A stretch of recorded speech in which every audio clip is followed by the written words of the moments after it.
The morning sun carved harsh shadows across forward operating base coast as Chief Warrant Officer Valentina Ghost Rays guided the fuel hose toward the AH-64D Apache's starboard tank. Her movements were precise, methodical, the kind that came from 3 tour and too many close calls to count. The helicopter's rotors had finally stopped their lazy windmill spin, and the only sounds were the distant hum of generators and the occasional radio chatter from the operations center. Captain Jake Morrison watched from the cockpit, his helmet pushed back, sweat already beading despite the early hour. He'd heard whispers about the new fuel tech, something about her being overqualified for ground crew work.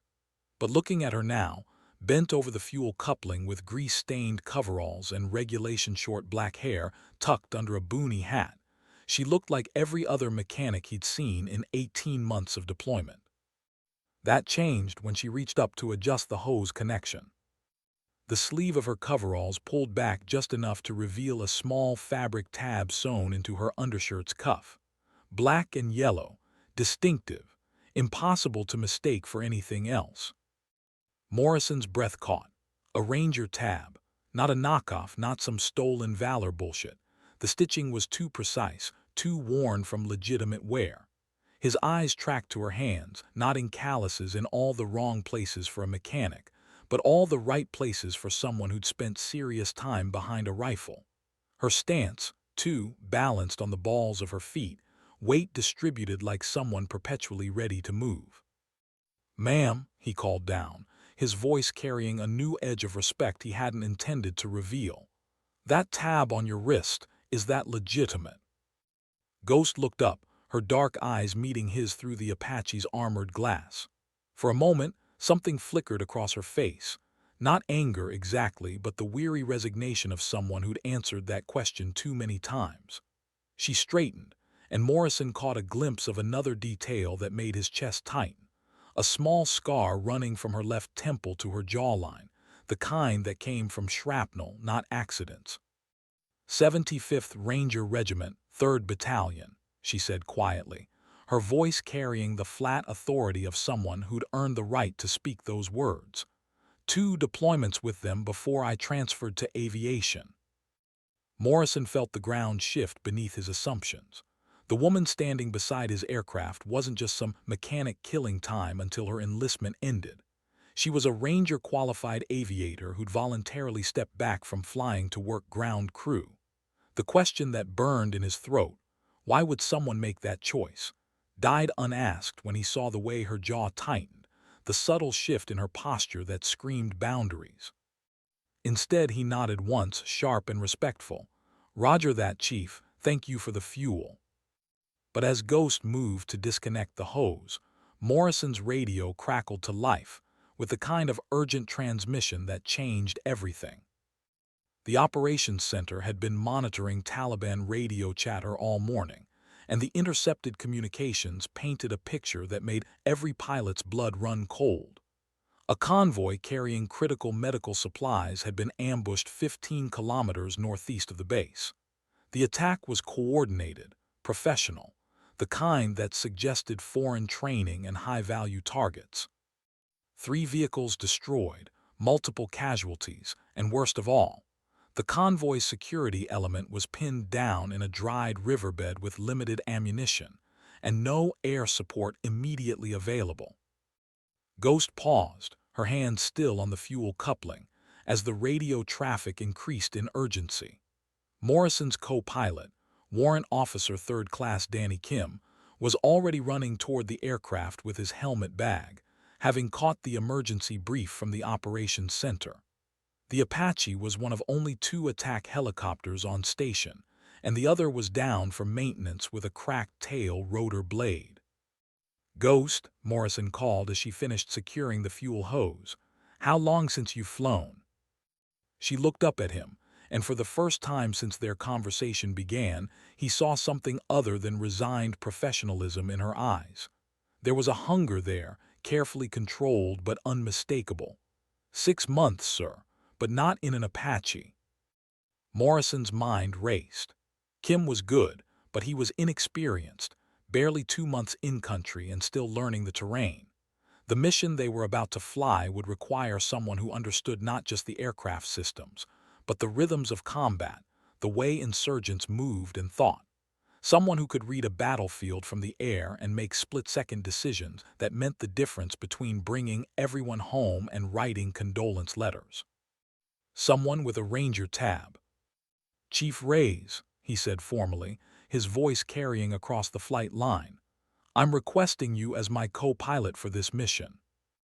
The silence stretched between them, heavy with implications neither spoke aloud. Ghost's eyes searched his face, looking for something, mockery perhaps, or the kind of casual disrespect that had followed her from assignment to assignment since her transfer. Instead, she found only the grim determination of a pilot who understood that lives hung in the balance. She nodded once, sharp and decisive. "Give me 2 minutes to gear up." As she jogged toward the operations center, Morrison caught Kim's arm. "No offense, Danny, but I need someone with more trigger time for this one." Kim's face showed disappointment but not surprise. He'd heard the radio traffic, understood the stakes. "Roger, sir. I'll have the bird pre-flighted and ready." Morrison watched Ghost disappear into the building and found himself wondering what had driven a Ranger-qualified pilot to abandon the cockpit for ground crew work. Whatever the story, he had a feeling he was about to learn it firsthand. 3 minutes later, Ghost emerged from the operations center transformed. Gone were the grease-stained coveralls, replaced by flight suit, body armor, and the kind of gear configuration that spoke of hard-won experience. Her movement had changed too, the careful, measured steps of a mechanic replaced by the fluid efficiency of a combat aviator. As she approached the Apache, Morrison noticed her helmet bag bore callsign letters that made everything click into place. Ghost 01. She hadn't been just any pilot, she'd been a flight lead. "Chief," he said as she climbed into the front seat, "what's your story?" Ghost's voice came through the intercom system, calm and professional as she began her pre-flight checks. "Later, Captain. Right now, we have Rangers to save." The Apache's engines spooled up with their characteristic whine, turboshafts climbing toward operating temperature as Ghost's hands moved across the instrument panel with the unconscious precision of muscle memory. Morrison found himself reassessing everything he'd assumed about the woman now occupying his front seat. Her weapons systems checks were flawless, her radio procedures crisp and correct, and when she called for clearance to lift, there was something in her voice that reminded him why he'd become a pilot in the first place. "Coast Tower, Viper 17, Flight of 1, requesting immediate departure to the north, emergency close air support mission." "Viper 17, you're cleared for immediate departure. Godspeed." The Apache lifted from the landing zone in a cloud of dust and rotor wash, climbing rapidly toward the mountains where American soldiers fought for their lives. As Morrison felt the familiar sensation of the aircraft responding to his controls, he realized that whatever had driven Ghost from the cockpit to the fuel farm was about to be put to the test. And somehow, despite barely knowing her name an hour ago, he trusted her completely. The landscape below shifted from the dusty browns of the base perimeter to the harsh beauty of Afghanistan's eastern mountains. Ghost's voice remained steady in his headset as she coordinated with the Tactical Operations Center, her questions precise and professional. She wanted to know enemy positions, friendly locations, available ammunition, and casualty status. The right questions in the right order, asked by someone who understood how to parse battlefield information and turn it into actionable intelligence. "Viper 17, this is Outlaw 6, came the voice of the convoy commander, strained but controlled. "We're in a dry wash approximately 15 kilometers northeast of your position, taking effective fire from multiple positions on the ridgeline above us. I've got 2 urgent surgical and 3 routine casualties. We're down to maybe 20 minutes of ammunition." Ghost's response was immediate and calming. "Outlaw 6, Viper 17, we're 5 minutes out. Can you mark your position with smoke?" "Negative, Ghost. Too much wind and it'll just give away our exact location. Morrison noticed how the convoy commander had used Ghost's call sign rather than the aircraft designation, a sign of recognition that sent a chill down his spine. These soldiers knew her, had fought with her before. "Roger, Outlaw, I'll find you." As they approached the contact area, Ghost began talking Morrison through the terrain, her voice carrying the kind of detailed knowledge that came from extensive ground operations in the area. She identified landmarks, potential enemy positions, and likely escape routes with the confidence of someone who'd walked this ground on foot. "Taliban's been using that ridgeline for 3 months," she explained, her weapons systems coming online. "They've got prepared positions, interlocking fields of fire. This isn't some random ambush. They've been planning this." Morrison felt a growing respect for his front-seater as the Apache descended toward the battle. Whatever her story, Ghost was proving herself to be exactly the kind of pilot he wanted beside him when things went sideways. The sound of gunfire grew audible even over the Apache's rotor noise as they approached the contact area. Ghost had the targeting system locked onto the ridgeline thermal imaging, revealing the heat signatures of enemy fighters positioned behind rocks and in shallow caves. Her finger hovered over the weapon's release, waiting for Morrison's command, but her target designation was already perfect. "I count 12 enemy positions," she reported, her voice steady despite the chaos below. "Outlaw 6, we're going to make our first pass from the south. Keep your heads down." Morrison felt the Apache respond to his inputs as they rolled into their first attack run, and realized that whatever had kept Ghost on the ground for 6 months, she hadn't lost a single bit of her edge. The first Hellfire missile streaked from the Apache's rail with a whoosh of displaced air and a bright flash.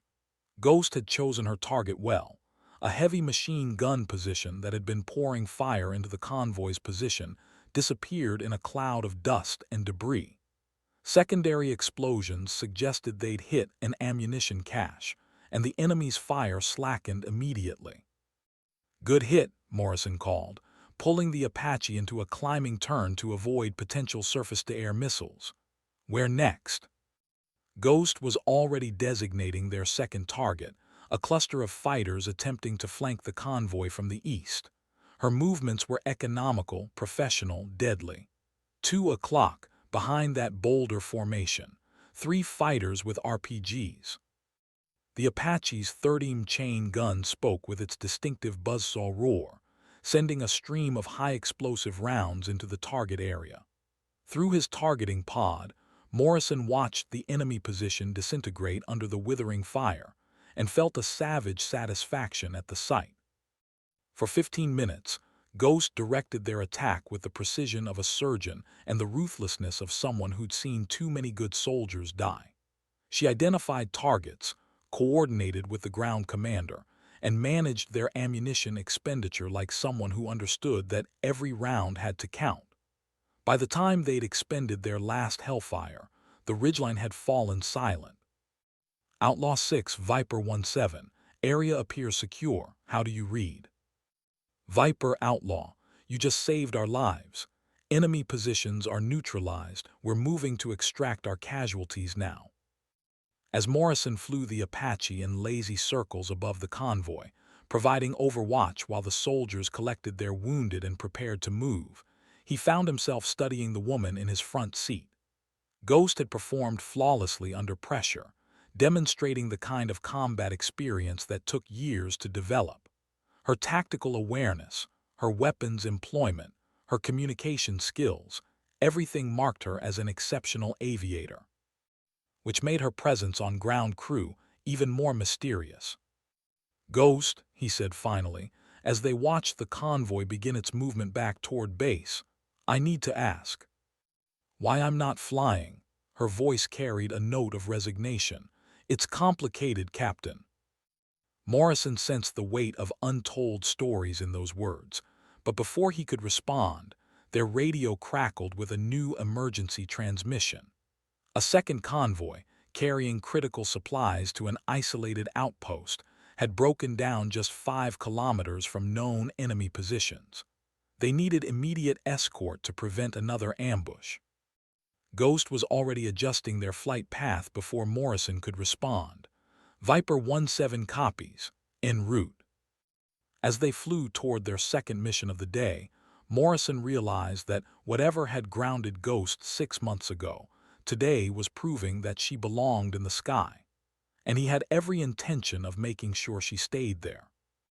The second convoy consisted of 4 heavily armored trucks carrying ammunition and medical supplies to combat Outpost Tillman, an isolated position near the Pakistani border that had been under increasing pressure for weeks. As Viper 17 approached the breakdown site, Ghost's trained eye immediately identified the vulnerability of the convoy's position. Stopped in a narrow valley with high ground on both sides, they were sitting ducks for any enemy force with mortars or rockets. Viper 17, this is Buffalo 6, came the voice of the convoy commander. Our lead truck threw a track about 10 minutes ago. We're working to get it mobile, but we're in a bad spot. Ghost keyed her microphone. Buffalo 6, we see you. How long for repairs? Maybe 30 minutes if we're lucky, hour if we're not. Morrison felt his jaw tight. An hour in that exposed position was asking for trouble, especially given the Taliban's tendency to monitor coalition radio traffic and respond quickly to stalled convoys. Ghost seemed to be thinking the same thing, because she was already adjusting their patrol pattern to provide maximum coverage of the surrounding terrain. Buffalo Viper will maintain overwatch. Any movement in your area will neutralize it. For 20 minutes, they flew lazy circles above the convoy, Ghost continuously scanning the ridgelines through her targeting systems while Morrison focused on flying. The Apache's sensors were sensitive enough to detect the heat signature of a human being from several kilometers away, and Ghost used them expertly, searching for any sign of enemy movement. She found it. Movement 2 o'clock, approximately 3 kilometers, she reported, her voice carrying a new tension. I count 6 individuals moving down the reverse slope of that ridgeline. Morrison banked the Apache toward the contact, and through his own targeting pod could see the figures Ghost had identified. They moved with the deliberate purpose of trained fighters, carrying what appeared to be mortars or rocket-propelled grenades. Buffalo 6, Viper 17. We have enemy movement approximately 3 clicks to your northeast. Recommend you expedite repairs and prepare for possible contact. The convoy commander's response carried the strain of a leader watching his timeline collapse. Roger, Viper. We're doing everything we can. Ghost had the targeting system locked onto the moving fighters, but Morrison hesitated to engage. The rules of engagement required positive identification of hostile intent, and simply carrying weapons wasn't enough. Half the population of Afghanistan was armed for legitimate reasons.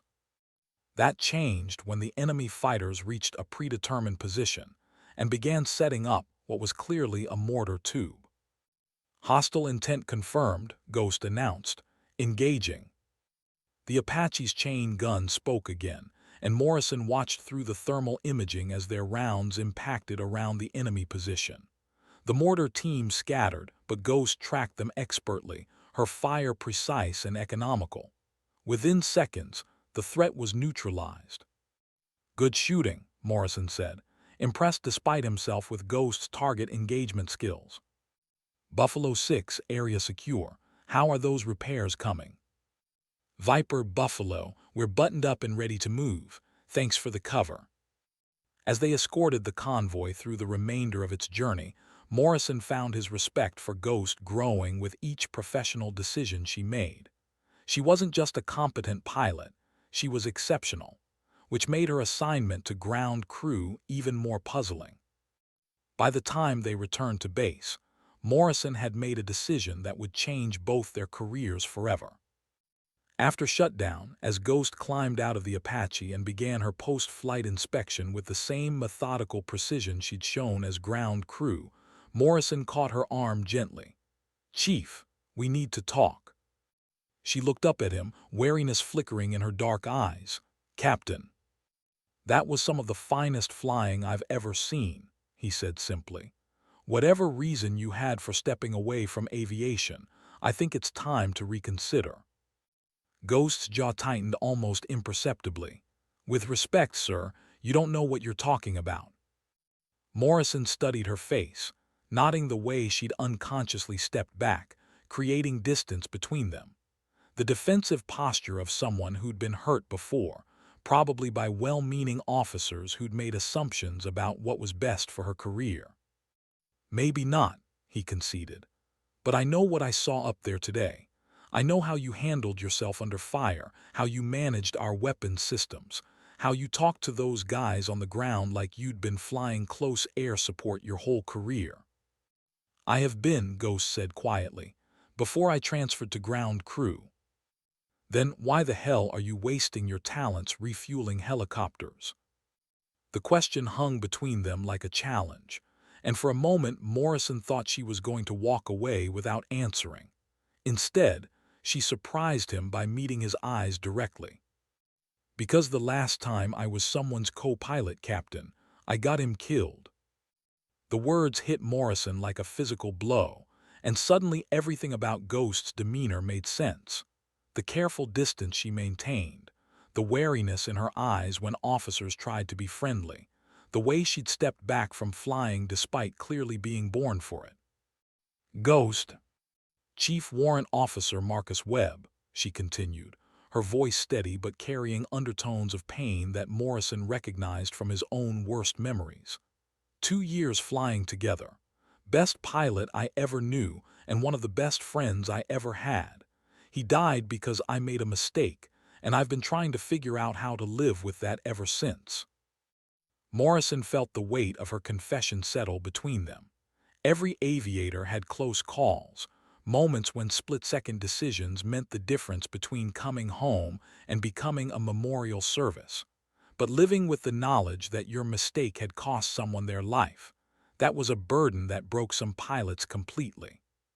"What happened?" he asked gently. Ghost's eyes took on the distant look of someone reliving a moment they'd replayed thousands of times.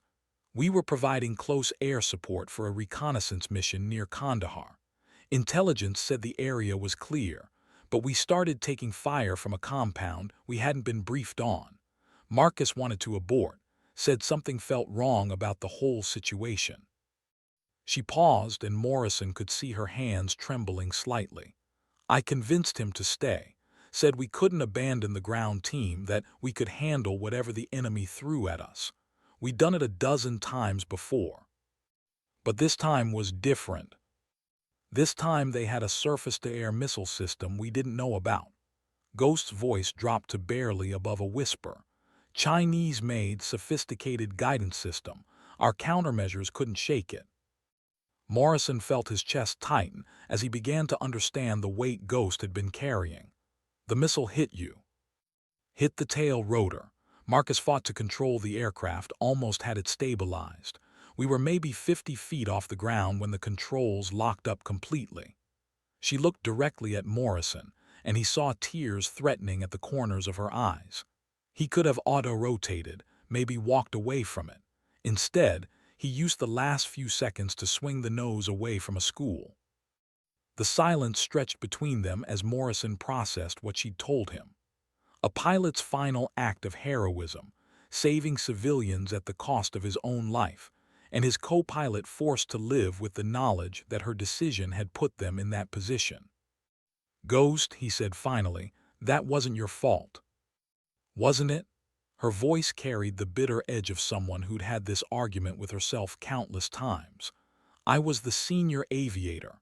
I made the call to stay and fight instead of protecting my crew. Marcus died because I couldn't admit when we were in over our heads." Morrison studied her face, recognizing the guilt and self-recrimination he'd seen in too many combat veterans. The kind of survivor's guilt that ate at people from the inside, convincing them they were responsible for tragedies beyond their control. "What did the investigation conclude?" Ghost's laugh was harsh and humorless. "Enemy action. No fault assigned. They even recommended me for a Distinguished Flying Cross for staying in the fight after taking damage. She gestured dismissively. A medal for getting my pilot killed. Did you take it? Hell no. I requested immediate transfer to ground crew and haven't flown since. Morrison felt pieces clicking into place as he understood the depth of Ghost's self-imposed exile. She'd punished herself for Webb's death by giving up the thing she loved most, convinced that she didn't deserve to fly again. Ghost, I'm going to tell you something, and I want you to listen carefully. Morrison's voice carried the authority of someone who'd seen enough combat to understand the weight of command decisions. Every pilot I know has made calls they wish they could take back. Every single one. The difference between us and the ones who didn't make it home isn't that we made better decisions. It's that we got luckier. Ghost's eyes flashed with anger. Don't you dare minimize what happened to Marcus. I'm not minimizing anything. I'm telling you that punishing yourself by giving up flying doesn't honor his memory. It wastes it. Marcus Webb died saving civilians, which means he died doing exactly what military aviators are supposed to do.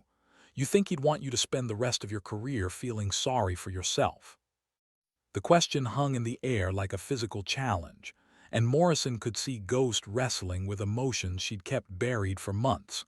When she finally spoke, her voice was quiet but steady. You don't understand. I can't lose another pilot.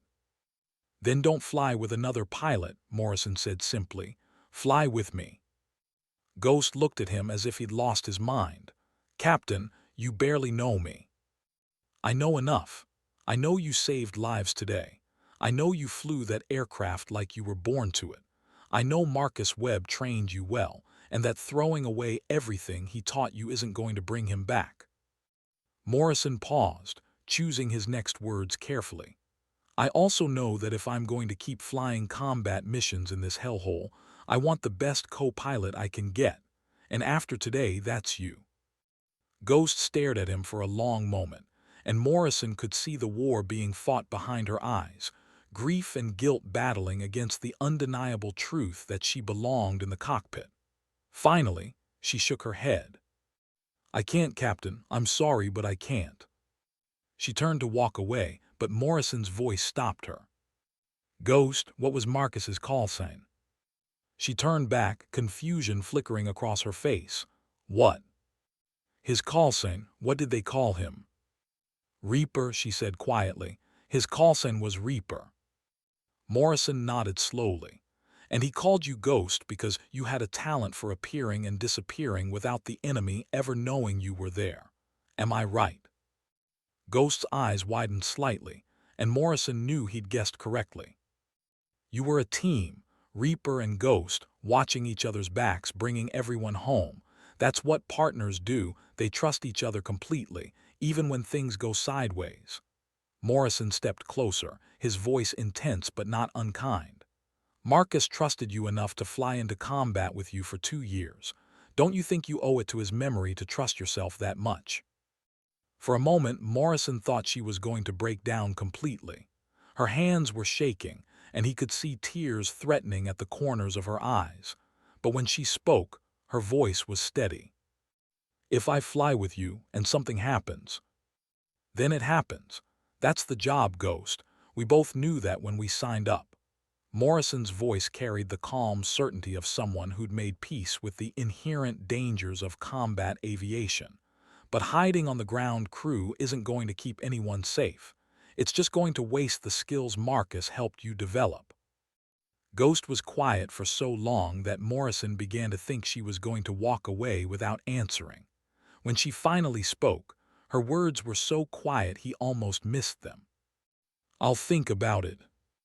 It wasn't a yes, but it wasn't a no either.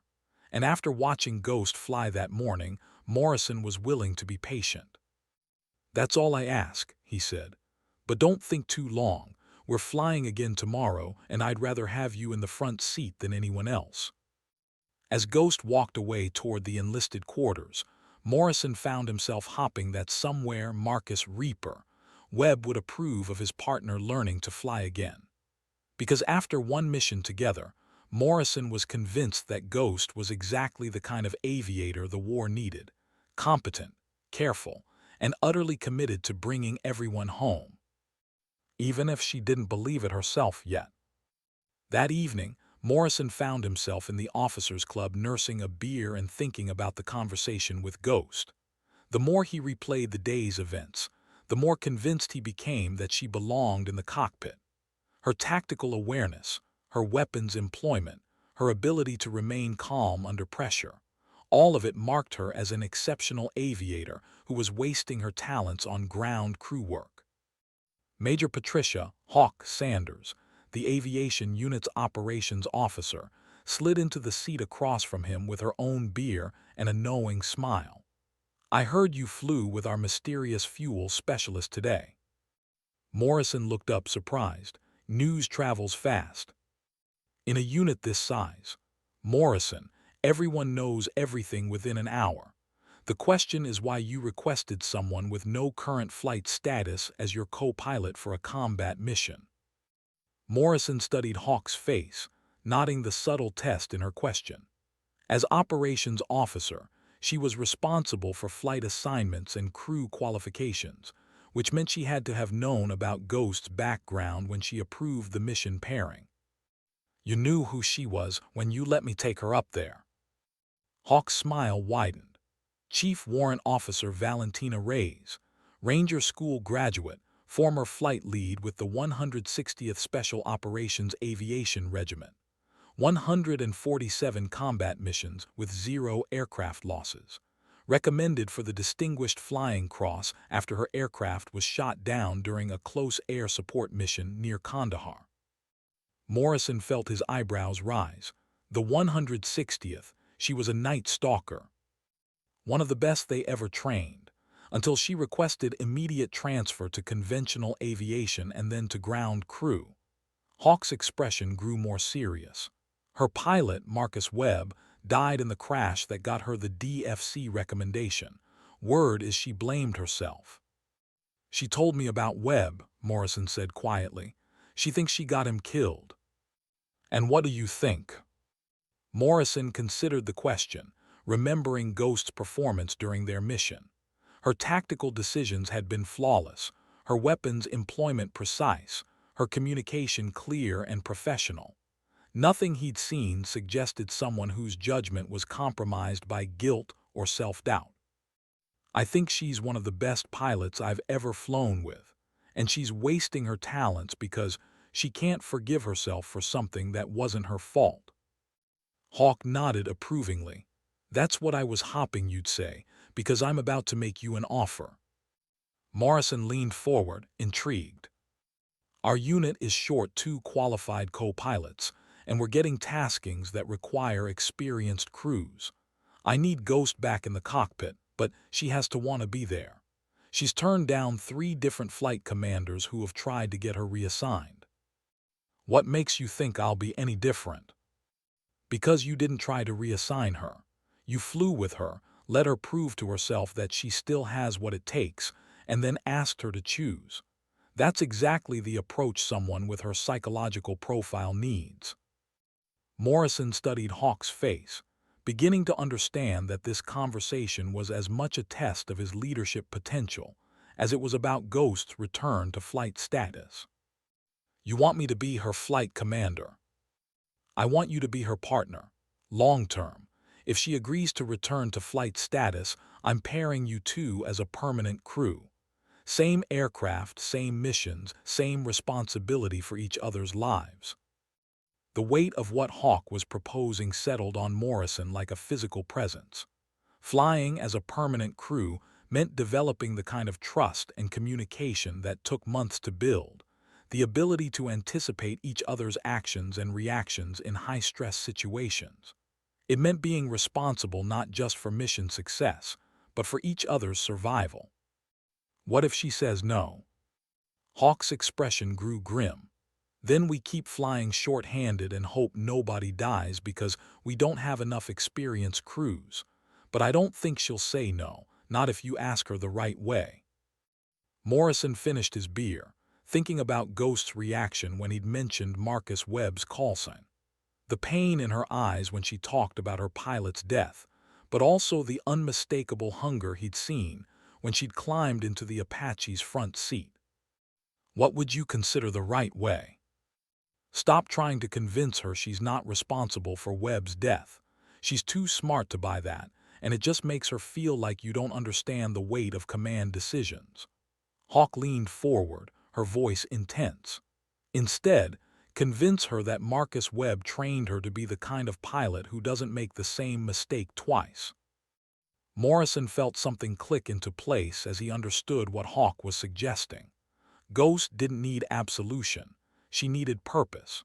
She needed to believe that her experience, including the tragedy of Webb's death, had made her into someone who could prevent other pilots from dying.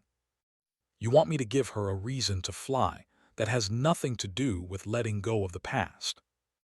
I want you to give her a reason to fly that incorporates the past. Ghost isn't going to get over losing Marcus Webb, and she shouldn't. That loss taught her things about combat aviation that can't be learned any other way.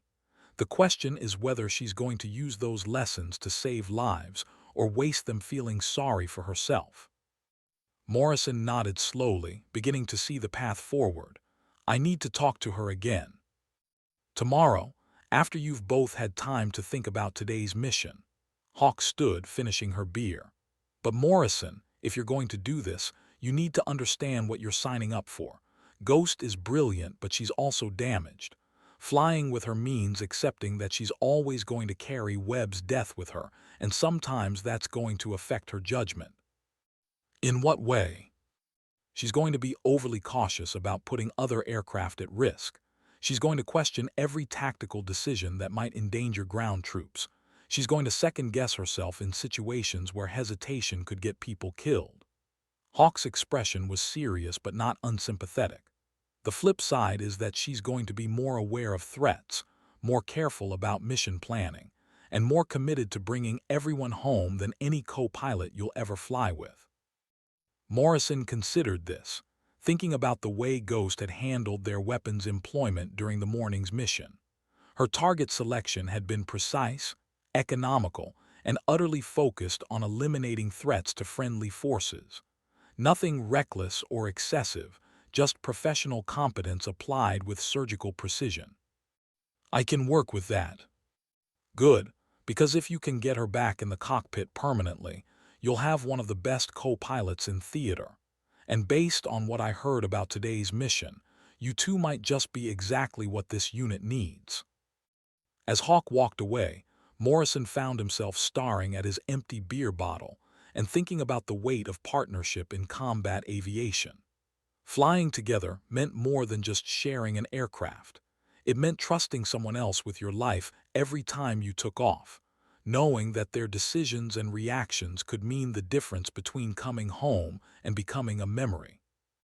With Ghost, that partnership would carry the additional weight of her past, the knowledge that she'd already lost one partner to the violence of their profession. But it would also carry the benefit of her experience, the hard-won wisdom that came from surviving combat and learning from tragedy. Morrison made his decision. Tomorrow, he would ask Ghost to be his permanent co-pilot, not despite her past but because of it. And if she said yes, he would do everything in his power to make sure that Marcus Webb's sacrifice hadn't been in vain. Because after one day of flying with Valentina Ghost, Reyes, Morrison was convinced that she was exactly the kind of partner he needed to survive the war, and exactly the kind of aviator the war needed to save lives. The next morning dawned clear and cold, with the kind of crystalline visibility that made Afghanistan's mountains look deceptively peaceful. Morrison found Ghost in the hangar before sunrise, methodically performing pre-flight maintenance on the Apache they'd flown the previous day. Her movements were precise and purposeful, but he could see the tension in her shoulders, the careful way she avoided making eye contact when he approached. Couldn't sleep either, he asked, settling into a comfortable position where he could watch her work without crowding her space. Never could sleep well before missions, Ghost replied without looking up from the engine compartment she was inspecting. Old habit. Morrison nodded, recognizing the restless energy that came with combat aviation. The night before a mission was always the hardest, filled with equipment checks and weather briefings and the quiet mental preparation that every pilot developed their own rituals around. Ghost, about what we discussed yesterday. Captain, if you're going to try to talk me into something, save your breath. Her voice carried a note of finality that made Morrison pause. I've been thinking about it all night, and my answer hasn't changed. Morrison studied her profile as she continued her inspection, nodding the careful way she kept her hands busy to avoid having to look at him directly. The defensive posture of someone who'd spent months building walls around a pain too deep to share. I'm not here to talk you into anything, Morrison said quietly. I'm here to ask you a question about Marcus Webb. Ghost's hand stilled on the engine cowling, and for the first time since he'd arrived, she looked directly at him. What kind of question? The kind that matters. Morrison chose his words carefully, remembering Hawk's advice about approaching Ghost's guilt from a different angle. Yesterday, when we were flying together, I watched you make decisions. Target selection, weapons employment, communication with ground forces. Every choice you made was focused on one thing, bringing everyone home safely. Ghost's jaw tightened, but she didn't look away. That's the job. It's more than the job, and we both know it. It's the kind of flying that comes from experience, from understanding what happens when things go wrong. Morrison paused, letting the weight of his words settle. Tell me something, Ghost. Do you think Marcus taught you to fly that way, or did you learn it after he died? The question hit its mark. Ghost's eyes widened slightly, and Morrison could see her processing the implications of what he was suggesting. He taught me to be careful, she said slowly. To think through every decision, to always have an exit strategy. Marcus used to say that the aircraft could be replaced, but the crew couldn't. And yesterday, when you were designating targets, what were you thinking about? Ghost was quiet for a long moment, her eyes distant as she replayed the previous day's mission in her mind. I was thinking about the soldiers on the ground, about making sure every round counted, every target we engaged was a legitimate threat. I was thinking about. She trailed off, understanding beginning to dawn in her expression. You were thinking about bringing everyone home, Morrison finished. The same thing Marcus was thinking about when he turned that helicopter away from the school. Ghost's breath caught, and Morrison could see tears threatening at the corners of her eyes. Captain, you carry his death with you every time you fly, don't you? Every decision you make is filtered through the question of what Marcus would do, how he would handle the situation. Yes, Ghost whispered, the word barely audible. Then he's still teaching you, still making you a better pilot, still protecting soldiers through the lessons he passed on before he died. Morrison's voice was gentle but insistent. The question isn't whether you're responsible for his death, Ghost. The question is whether you're going to honor his life by using everything he taught you. Ghost turned away, her shoulders shaking slightly as she fought to maintain her composure. When she spoke, her voice was thick with emotion she'd kept buried for months. I dream about him sometimes, about that last mission. In the dream, I make the right call. I tell him we need to abort, that something feels wrong, and we both fly home. Morrison felt his chest tighten at the pain in her voice. And when you wake up? When I wake up, I remember that I'm not good enough to deserve those dreams. That Marcus died because I couldn't admit when we were overmatched. Ghost, look at me. Morrison's voice carried the authority of a flight commander, and despite herself, Ghost turned to face him. Marcus Webb was killed by enemy action. You were shot down by a surface-to-air missile that intelligence didn't know existed.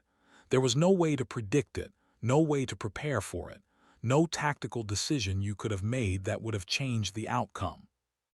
You don't know that. I do know that, because I've read the incident report, the intelligence assessment, and the tactical analysis.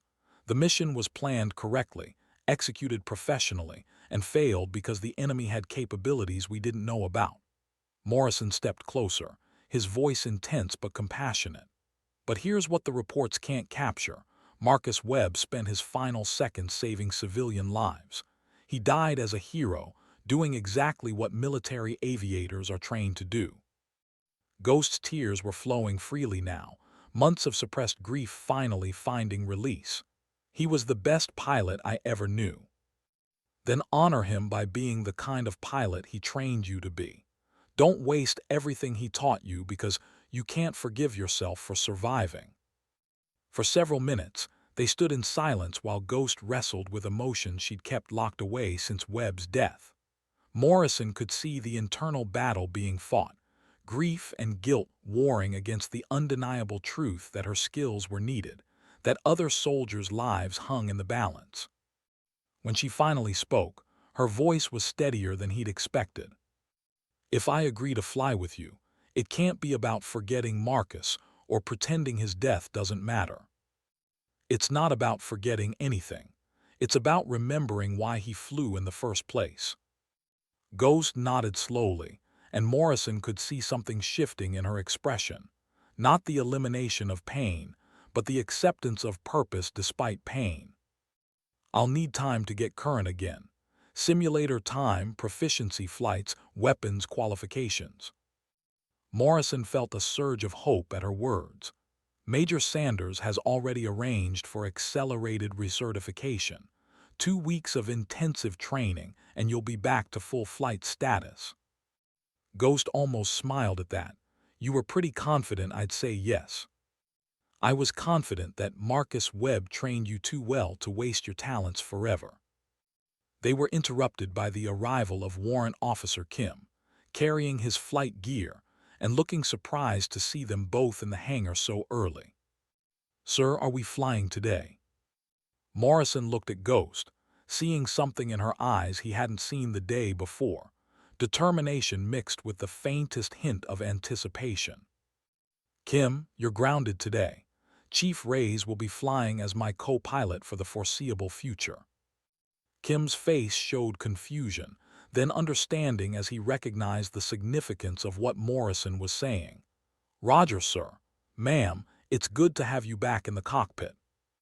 Ghost nodded her acknowledgement, then turned to Morrison with an expression that mixed resolve with lingering uncertainty. "Captain, I need you to understand something. Flying with me means accepting that I'm going to be cautious, maybe too cautious. I'm going to question decisions, double-check everything, and probably drive you crazy with procedures and safety protocols." Morrison's response was immediate and certain. "Ghost, after what I saw yesterday, I wouldn't want you to fly any other way." As they began their pre-flight preparations for the day's mission, a routine patrol that Morrison suspected wouldn't stay routine for long, he found himself thinking about partnership in combat aviation. The kind of trust required to share an aircraft in hostile territory went beyond professional competence, extending into personal faith that your partner would make the right decisions when lives hung in the balance. With Ghost, that partnership would carry the additional weight of her past, the constant presence of Marcus Webb's memory influencing every decision. But Morrison was beginning to understand that wasn't a weakness, it was her greatest strength. Because Ghost's caution wasn't born from fear or indecision, but from hard-won wisdom about the consequences of tactical mistakes. As she climbed into the Apache's front seat and began her pre-flight checks with the methodical precision he'd seen the day before, Morrison realized that he wasn't just gaining a co-pilot. He was gaining a partner whose experience, including the tragedy that had grounded her, made her exactly the kind of aviator he needed beside him. "Viper 17, ready for departure," Ghost announced over the radio, her voice steady and professional. Morrison felt the Apache lift off into the Afghan morning, carrying two pilots who understood that every mission was a chance to honor the memory of those who hadn't made it home. And as they climbed toward their patrol altitude, he found himself thinking that somewhere, Marcus Reaper Webb would be proud to see his student flying again. Because Ghost wasn't just returning to the cockpit, she was bringing everything Webb had taught her about courage, competence, and the responsibility that came with military aviation. and that made her exactly the kind of partner Morrison needed to survive the war ahead. Their patrol sector covered a stretch of the Afghan-Pakistani border known for smuggling routes and insurgent infiltration. It was terrain Ghost knew intimately from her previous deployments, and as they flew their assigned pattern, she provided Morrison with the kind of detailed intelligence that could only come from extensive ground operations in the area. "That compound at 2 o'clock," she said, her voice calm and professional, "has been used as a staging area for IED emplacements. We interdicted 3 separate bomb-making operations there during my last deployment." Morrison banked the Apache toward the compound, noting how Ghost's tactical knowledge supplemented their mission briefing. This was the benefit of flying with someone who'd spent years operating in theater, institutional knowledge that couldn't be learned from maps or intelligence reports. "Any current activity?" Ghost studied the compound through her targeting system, her trained eye searching for signs of recent occupation. "Negative. Looks abandoned. But that doesn't mean much. These places can go from empty to fully operational in a matter of hours." They continued their patrol, Ghost pointing out landmarks, escape routes, and tactical considerations that might prove vital if they found themselves in contact with enemy forces. Morrison found himself impressed not just with her knowledge, but with the way she communicated it, clear, concise, and focused on information that could save lives. An hour into their patrol, their radio crackled with an emergency transmission that would test Ghost's return to combat aviation. Any station, this is Bulldog 6. We have troops in contact, immediate close air support required." Ghost was already adjusting their heading before Morrison could respond, her hands moving across the weapons systems with the muscle memory of someone who'd done this hundreds of times before. "Bulldog 6, Viper 17, we're en route your position. Send your location and situation." The ground commander's voice carried the controlled urgency of someone managing a rapidly deteriorating situation. "Viper, we're approximately 15 clicks southeast of your current position. Platoon-sized element ambushed during a patrol.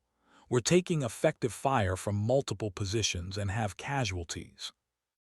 Morrison felt the familiar surge of adrenaline that came with combat missions as he pushed the Apache toward maximum speed. Beside him, Ghost was coordinating with the Tactical Operations Center, gathering intelligence and requesting medical evacuation assets with the efficiency of someone who understood how quickly tactical situations could change. "Bulldog 6, what's your ammunition status?" "Running low on everything, Viper. We can hold our position for maybe 20 minutes, but after that we're going to need to displace." Ghost's response was immediate and calming. "Roger, Bulldog, we'll be overhead in 8 minutes. Hang tight." As they approached the contact area, Morrison could see smoke rising from several locations, the telltale signs of an intense firefight. Ghost had already identified potential target areas based on the terrain and the ground commander's description, her tactical planning seamless and professional. "Viper 17, this is Bulldog 6. We're in a wadi approximately 500 meters north of that smoke. Enemy positions are on the ridgeline above us, dug in good. We've tried to suppress them, but they've got us pinned down pretty effectively." Ghost keyed her microphone, her voice steady despite the intensity of the situation. "Bulldog, we're going to need you to mark your positions. Can you pop smoke?" "Negative, Viper. Too much wind, and we don't want to give away our exact location." Morrison could see the tactical problem immediately. Engaging enemy positions on a ridgeline, while friendly forces were pinned down below, required precise target identification and careful weapons employment. One mistake could result in friendly fire casualties. But Ghost was already working the problem, her experience with similar situations evident in the calm efficiency of her approach. "Bulldog 6, I need you to talk me onto the target. Start with the northernmost enemy position and describe what you're seeing." For the next several minutes, Ghost coordinated with the ground commander to identify enemy positions, using his descriptions and her own observations to build a tactical picture of the battlefield.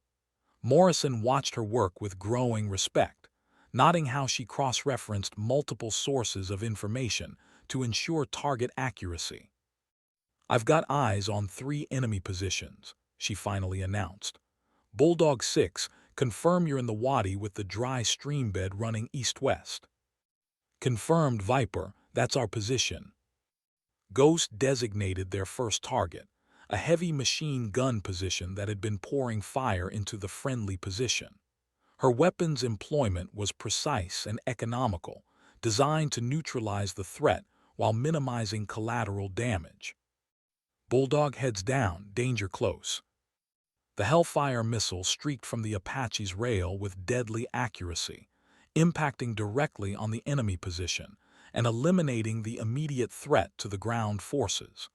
Ghost was already designating their second target before the smoke had cleared. "Good hit, Viper," came the excited voice of the ground commander.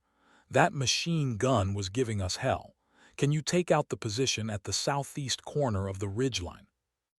Ghost had already identified the target, and her second missile was equally accurate.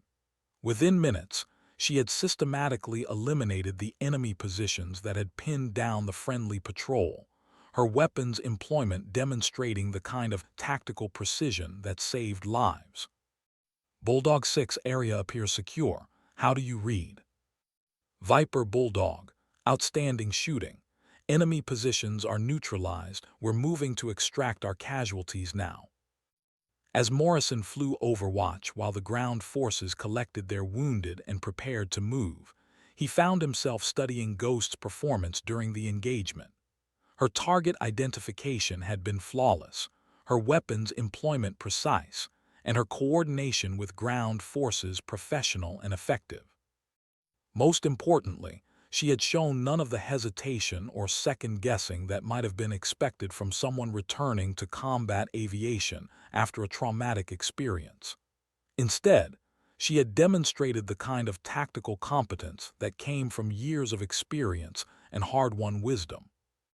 "Outstanding work," Morrison said as they watched the patrol begin its movement back to safety. Ghost's response was characteristically understated, "Just doing the job." But Morrison could hear something in her voice that hadn't been there the day before. Not quite confidence, but a recognition that she still possessed the skills and judgment necessary for combat aviation.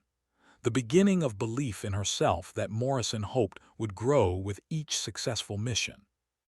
As they flew back to base, Morrison realized that Ghost's return to the cockpit wasn't just good for her. It was good for every soldier who might need close air support in the months ahead. Because flying with Ghost meant having a co-pilot whose experience, including the loss of Marcus Webb, had made her into exactly the kind of aviator the war demanded. Someone who understood the cost of mistakes and was determined never to make the same one twice. Back at Coast, as they completed their post-flight procedures, Morrison noticed that some of the tension had left Ghost's shoulders. Not all of it. He suspected that would take time and many more successful missions, but enough to suggest that she was beginning to remember why she'd become a pilot in the first place. "Ghost," he said as they secured the aircraft, "I need you to know something. Flying with you today reminded me why I love this job. You made me a better pilot just by being in the front seat." Ghost looked up at him, and for the first time since they'd met, her smile seemed genuine rather than polite. "Marcus used to say that flying was about more than just aircraft and weapon systems. He said it was about trust, trusting your partner, trusting your training, and trusting yourself to make the right decisions when lives hung in the balance." Morrison nodded, understanding the significance of Ghost quoting her deceased partner without the usual pain in her voice. "He was right, and based on what I saw today, he trained you well." As Ghost walked toward the operations center to file their mission report, Morrison found himself thinking about the nature of partnership in military aviation. It required more than technical competence or tactical knowledge. It demanded a willingness to trust someone else with your life and to accept responsibility for theirs in return. With Ghost, that partnership carried the additional weight of loss, the constant presence of Marcus Webb's memory influencing every decision. But Morrison was beginning to understand that wasn't a burden, it was a gift. Because Ghost's caution and tactical awareness hadn't been diminished by Webb's death, they had been refined by it, honed into the kind of professional competence that saved lives. Later that evening, Morrison found Hawk in the operations center, reviewing mission reports and flight schedules for the coming week. "How did it go?" she asked without looking up from her paperwork. "Better than I hoped. She's ready to fly again." Hawk finally looked up, studying Morrison's face with the practiced eye of someone who'd spent years evaluating pilot performance. "And you, are you ready to fly with her permanently?" Morrison didn't hesitate.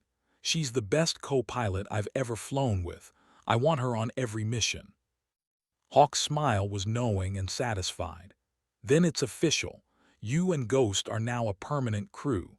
Same aircraft, same missions, same responsibility for keeping each other alive." As Morrison left the operations center, he found himself thinking about the weight of that responsibility. Flying as a permanent crew meant more than just professional partnership. It meant trusting someone else with your life every time you climbed into the cockpit, knowing that their decisions and reactions could mean the difference between coming home and becoming another casualty statistic. But with Ghost, Morrison felt confident in that trust. Because her experience, including the tragedy that had temporarily grounded her, had made her into exactly the kind of pilot he needed beside him. Someone who understood the cost of mistakes and was determined to bring everyone home safely. Someone who flew not despite the memory of Marcus Webb, but because of it. The following weeks established a routine that gradually transformed both pilots. Morrison and Ghost flew together daily, their partnership developing the kind of seamless communication that marked truly effective combat crews. Each mission built on the previous one, creating a foundation of trust and mutual respect that extended beyond professional competence into genuine partnership. Ghost's confidence grew with each successful engagement, though she never lost the careful tactical awareness that had been forged in the crucible of loss. If anything, her experience with Webb's death had made her more attuned to potential threats, more careful about mission planning, and more committed to bringing everyone home safely. Morrison, for his part, found himself becoming a better pilot through proximity to Ghost's methodical approach. Her habit of thinking 3 moves ahead, of always having contingency plans, of never taking tactical situations for granted, all of it influenced his own decision-making in ways that made them both safer. Their third week together brought a mission that would test everything they'd learned about working as a team. Intelligence had identified a high-value target meeting in a remote compound near the Pakistani border. The target was a Taliban commander responsible for coordinating attacks against coalition forces, and the window for interdiction was narrow, less than 4 hours before he was expected to move to a new location. The mission brief was thorough but concerning. The compound was isolated, well-defended, and located in terrain that offered multiple escape routes for anyone who survived the initial attack. Worse, recent intelligence suggested the presence of surface-to-air missile systems in the area, the same type of weapon that had brought down Ghost's previous aircraft. Morrison watched Ghost's face during the briefing, noting the slight tightening around her eyes when the missile threat was mentioned. But her voice remained steady and professional when she asked questions about target identification, civilian considerations, and extraction procedures. "Any concerns about this one?" Morrison asked as they walked to their aircraft. Ghost was quiet for several steps before responding. "The missile threat bothers me, but not for the reason you might think." "What do you mean?" "I mean that if we don't take this target, he's going to keep killing coalition soldiers. And if we let fear of surface-to-air missiles keep us from doing our job, then Marcus died for nothing. Morrison felt a surge of admiration for his partner's resolve. Ghost wasn't ignoring the risks. She was acknowledging them while choosing to accept them in service of the mission. It was exactly the kind of tactical maturity that made her such an effective combat aviator. The compound was a cluster of mud brick buildings surrounded by high walls, located in a valley that offered concealment from ground observation, but left it vulnerable to air attack. As they approached the target area, Ghost methodically worked through her pre-attack checklist, her movements precise and unhurried despite the time pressure. "Target area in sight," she announced, her targeting system locked onto the primary building. "I count 3 vehicles in the courtyard, multiple heat signatures inside the main structure." Morrison studied the compound through his own sensors, noting the defensive positions that had been prepared around the perimeter. This wasn't just a meeting location. It was a fortified position designed to resist attack. "Ghost, I'm seeing prepared fighting positions around the compound. This feels like a trap." Ghost's response was immediate and considered. "Agreed, but intelligence says our target is inside and we may not get another opportunity." Morrison felt the weight of command decisions settling on his shoulders. Abort the mission and potentially lose a high-value target, or press the attack and risk flying into a carefully prepared ambush. It was exactly the kind of choice that had haunted Ghost since Webb's death. "What would Marcus do?" Morrison asked quietly. Ghost was silent for a long moment, and Morrison could see her working through the tactical problem with the methodical precision Webb had taught her. "Marcus would say that our job is to eliminate threats to coalition forces, but not at the cost of throwing away our own lives unnecessarily. He'd want us to be smart about it." Morrison nodded, understanding the wisdom in that approach. "What do you recommend?" "We make one pass, fast and low. If we take effective fire from surface-to-air systems, we abort immediately. But if the compound is only defended by small arms, we complete the mission." It was a reasonable compromise, aggressive enough to accomplish the mission, but conservative enough to avoid unnecessary risks. Morrison felt his respect for Ghost's tactical judgment grow as he realized how perfectly her approach balanced mission requirements with crew safety. "Roger, let's do it." Their attack run was textbook perfect. Ghost's missile employment eliminated the primary target building, while Morrison's suppressive fire neutralized the defensive positions around the compound. Within seconds, the Taliban commander and his associates were eliminated, and their aircraft was climbing away from the target area without having taken a single hit. "Outstanding shooting," Morrison said as they headed back to base. That was exactly the kind of tactical decision-making Marcus was talking about. Ghost's voice carried a note of satisfaction that Morrison hadn't heard before. He used to say that the best missions were the ones where nobody got hurt except the people who deserved it. As they flew back to coast, Morrison realized that something fundamental had shifted in their partnership. Ghost was no longer flying in Marcus Webb's shadow, she was flying as his successor, using everything he'd taught her while adding her own hard-won wisdom to the equation. The result was a level of tactical competence that impressed everyone in their unit, from the newest pilot to the most senior commander. Ghost had become the kind of aviator that other pilots sought out for advice, the kind of professional whose judgment was trusted implicitly by ground forces and fellow aircrew alike. More importantly, she had become the kind of partner Morrison trusted completely, someone whose experience and wisdom made him a better pilot every time they flew together. Because Ghost's journey back to the cockpit wasn't just about overcoming loss. It was about transforming that loss into something that served the mission and protected other soldiers from experiencing the same kind of tragedy. And in that transformation, Marcus Webb's sacrifice had found its true meaning, not as an ending, but as a beginning of something larger and more important than either of them could have imagined. 6 months into their partnership, Morrison and Ghost had become the unit's go-to crew for the most challenging missions. Their reputation for tactical competence and professional reliability had spread throughout the theater, earning them assignments that required the kind of experience and judgment that took years to develop. It was during one such mission, a complex operation involving multiple aircraft and ground units, that Ghost finally earned the recognition she deserved but had never sought.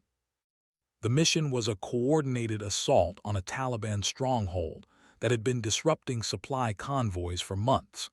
Intelligence indicated the presence of significant defensive systems, including the surface-to-air missiles that had claimed Webb's aircraft, and the attack required precise coordination between fixed-wing aircraft, helicopters, and ground forces. Ghost was assigned as the mission's air-to-ground coordinator, responsible for managing the complex dance of aircraft and weapons systems that would reduce the enemy position. It was a role that demanded not just technical competence, but the kind of tactical wisdom that came from extensive combat experience. Morrison watched with growing admiration as Ghost orchestrated the attack with surgical precision. Her target assignments were flawless, her timing impeccable, and her coordination with multiple aircraft seamless. When one of the participating aircraft experienced mechanical problems and had to abort, she instantly reconfigured the attack plan to compensate, never missing a beat in her professional execution of the mission. The stronghold was neutralized with minimal collateral damage and no friendly casualties, a testament to Ghost's planning and coordination skills. But it was her response to an unexpected development that truly demonstrated her growth as an aviator. During the final phase of the attack, one of the participating helicopters took small arms fire and suffered damage to its hydraulic systems. The crew reported loss of flight controls and requested immediate assistance, their aircraft descending rapidly toward hostile territory. Ghost's response was immediate and decisive. "All stations, this is Ghost. I'm vectoring to assist the damaged aircraft. Continue with mission completion per the original plan." Morrison felt his chest tighten as Ghost directed their Apache toward the damaged helicopter, knowing that she was voluntarily placing herself in the same kind of situation that had claimed Marcus Webb. But her voice remained calm and professional as she coordinated the rescue effort. "Damaged aircraft, this is Ghost. I have eyes on your position. Can you maintain control for auto-rotation?" The pilot's voice was strained but controlled. "Negative, Ghost. We're losing it fast, going down in approximately 30 seconds. Ghost was already adjusting their approach, positioning the Apache to provide covering fire for the inevitable crash landing. Her weapons systems were armed and ready, her targeting sensors scanning for enemy forces that might threaten the downed crew. Morrison watched in fascination as Ghost demonstrated exactly the kind of tactical decision-making that had made Marcus Webb legendary. She wasn't just responding to the emergency. She was thinking several moves ahead, positioning their aircraft to maximize the chances of crew survival while minimizing risk to their own aircraft. The damaged helicopter hit the ground hard but intact, its crew climbing out of the wreckage as Ghost directed suppressive fire against enemy positions that were already moving to capture or kill the downed aviators. "All survivors are out of the aircraft," Ghost reported, her voice steady despite the intensity of the situation, "requesting immediate extraction assets." For 15 minutes, Ghost and Morrison provided cover for the downed crew while rescue helicopters raced to their location.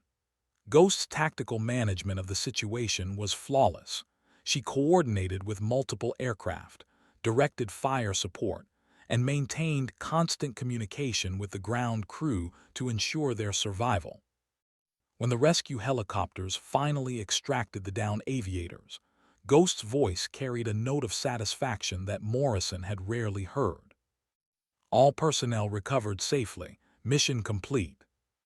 Later, as they debriefed the mission with unit leadership, Morrison listened as Ghost received praise for her performance from officers who rarely offered such recognition.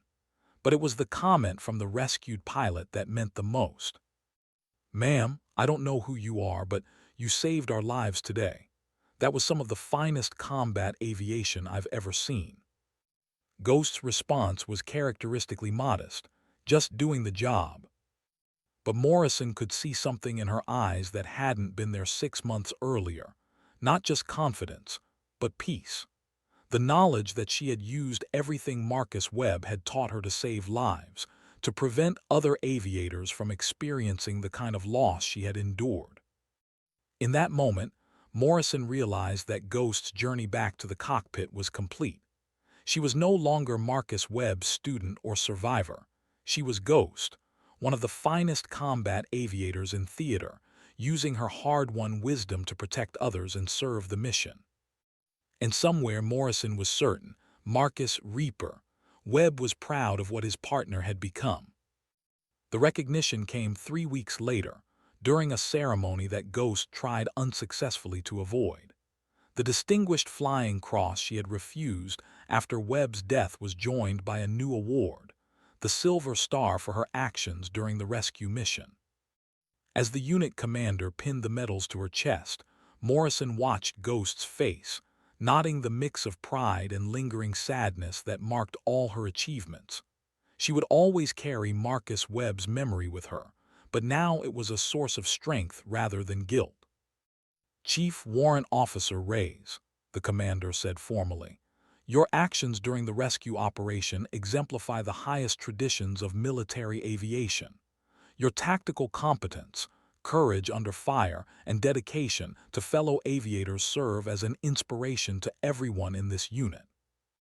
Ghost's response was brief and professional, but Morrison could hear the emotion underlying her words. "Thank you, sir. I accept this recognition on behalf of all the aviators who didn't make it home, especially Chief Warrant Officer Marcus Webb, who taught me everything I know about courage and professional competence." Later, as the ceremony concluded, and Ghost found herself surrounded by congratulations from fellow aviators, Morrison pulled her aside for a private conversation. "How does it feel?" he asked simply. Ghost considered the question, her dark eyes reflecting the complex emotion that had driven her journey from ground crew back to combat aviation. "It feels like Marcus finally got the partner he deserved," she said quietly. "Someone who learned from his sacrifice instead of being destroyed by it." Morrison nodded, understanding the profound transformation that had taken place in his partner over the past months. Ghost had evolved from someone haunted by loss into someone strengthened by it, using her experience to become exactly the kind of aviator the military needed. "What's next?" Morrison asked. Ghost's smile carried a confidence that had been hard-won through months of challenging missions and gradual acceptance of her own worth. "Next, we keep flying, keep bringing everyone home, keep honoring the memory of the pilots who taught us how to do this job the right way." As they walked back toward their aircraft, Morrison reflected on the partnership they had built and the lessons they had learned together. Ghost's return to combat aviation hadn't just benefited her, it had made him a better pilot, a better leader, and a better person. Because flying with Ghost meant understanding that every mission was an opportunity to honor the sacrifice of those who hadn't made it home, to use hard-won wisdom in service of protecting others, and to find meaning in loss by transforming it into something that served the greater good. And in that understanding, both pilots had found not just professional success, but personal redemption. The knowledge that their skills and experience could make a difference in the outcome of the war and the survival of the soldiers who depended on them. As they climbed into the Apache for another mission, another opportunity to serve, Morrison realized that Ghost's call sign had taken on new meaning. She was no longer a ghost haunted by the past, but a guardian spirit watching over fellow aviators, using everything Marcus Webb had taught her to ensure that his sacrifice continued to save lives long after his death. And that, Morrison thought as they lifted off into the Afghan sky, was exactly what military aviation was supposed to be about. Turning loss into strength, grief into purpose, and individual sacrifice into collective protection for those who served. In the end, Ghost's story wasn't just about one aviator's return to the cockpit. It was about the transformation of tragedy into triumph, of personal loss into professional excellence, and of individual grief into collective strength. Because the best military aviators weren't those who never experienced loss. They were those who learned from it, grew stronger because of it, and used their hard-won wisdom to protect others from experiencing the same kind of tragedy. Ghost had become exactly that kind of aviator. And in doing so, she had honored not just Marcus Webb's memory, but the tradition of military aviation itself. The willingness to risk everything in service of something larger than oneself, and the wisdom to learn from loss in order to prevent future tragedy. As their Apache climbed toward mission altitude, carrying two pilots who understood both the cost of warfare and the value of partnership, Morrison found himself thinking that this was what victory looked like. Not the absence of loss, but the transformation of loss into something that served life instead of death. And in that transformation, both Ghost and Marcus Webb had found their true legacy, not as casualties of war, but as guardians of those who continued to serve, protecting future generations of aviators through the wisdom earned in blood and tempered by sacrifice. It was, Morrison realized, exactly what military aviation was supposed to be about, and exactly what Marcus Reaper Webb would have wanted for his partner, not to be diminished by his death, but to be strengthened by his life and teachings. Ghost had finally learned to fly not despite her loss, but because of it, and in doing so, she had become exactly the kind of aviator the war needed: competent, courageous, and utterly committed to bringing everyone home. Just as Marcus Webb had taught her, just as he would have wanted, just as his sacrifice demanded. The story of Ghost wasn't ending.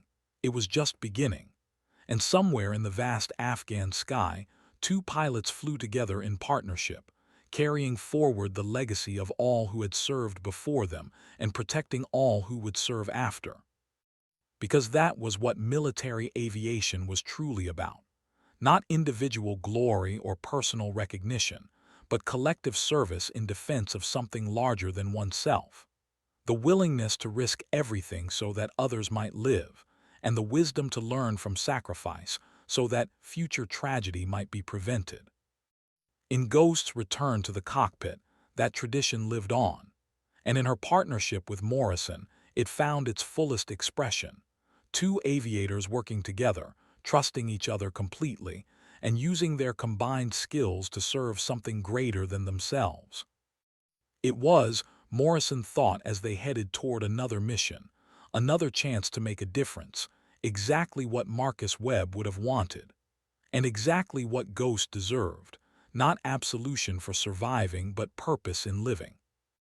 The sky stretched endlessly before them, full of possibilities and challenges, victories and losses yet to come. But they faced it together, as partners, carrying forward the legacy of all who had served before them and protecting all who would serve after. And in that service, they had found not just professional fulfillment, but personal redemption. The knowledge that their skills, their experience, and their sacrifice could make a difference in the world. That was Ghost's true victory, not overcoming her past, but incorporating it into something larger and more meaningful. Not forgetting Marcus Webb, but carrying his memory forward in service of others. And as their Apache disappeared into the Afghan sky, two contrails marking their passage toward another mission, Morrison knew that this was exactly where they both belonged, in the cockpit, serving together, protecting others through the wisdom earned in loss and tempered by sacrifice. Because that was what military aviation was all about. And that was what Ghost had finally learned to embrace. Not the absence of loss, but the transformation of loss into strength, purpose, and service to others. Her story would continue, written in the sky above Afghanistan and in the lives of all those she would protect in the missions to come. And somewhere, Marcus,